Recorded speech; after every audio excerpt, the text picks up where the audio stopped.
السلام عليكم ورحمة الله وبركاته. ازيكم حبايبي؟ عاملين ايه؟ يا رب تكونوا بخير. هنعمل مع بعض النهاردة الشربات البارد التقيل اللي ينفع لجميع الحلويات.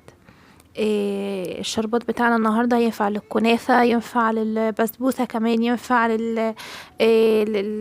للقطايف، ينفع للزلابية وبلح الشام. كل انواع الحلويات الشربات بتاعنا النهاردة ينفع معاه. اول حاجه هنحتاجها مع بعض كيلو من السكر. طبعا ممكن تزودي ممكن تقللي حسب ما تحبي، وده المكيال بتاع كيلو من السكر. كيلو من السكر 4 كوبايات من السكر، عليهم 2.5 كوبايات من الميه. هتدوبيهم الاول على البارد قبل ما تحطيهم على النار، هتقلبيهم كويس جدا مع بعض. انا عايزه يدوب السكر بالنسبه يعني على الاقل بنسبه 50%.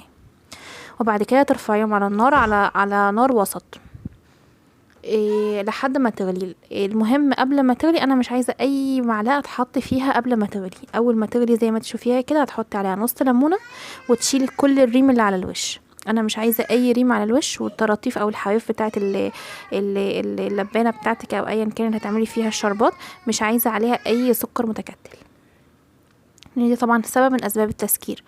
هتشيلي كل اللي على الوش ده، وبعد كده تحطي كمان معلقه من العسل.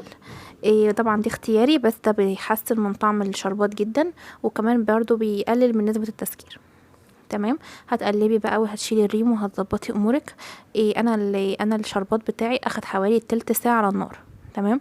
الناس اللي اول مره تعمله انا ممكن تجربيه الاول قبل ما تطفي عليه. هتاخدي معلقتين من الشربات في بوله وتحطيها في الفريزر لمده 5 دقايق، وتشوفي القوام بتاعها. انا عايزه القوام بتاعها شبيه بعسل النحل كده بالظبط. بعد ما تطفي هتحطي باكت من الفانيليا وتقلبي تقليبه وبألف هنا. لو وصلت لحد هنا متنسوش تحطوا لايك وسبسكرايب.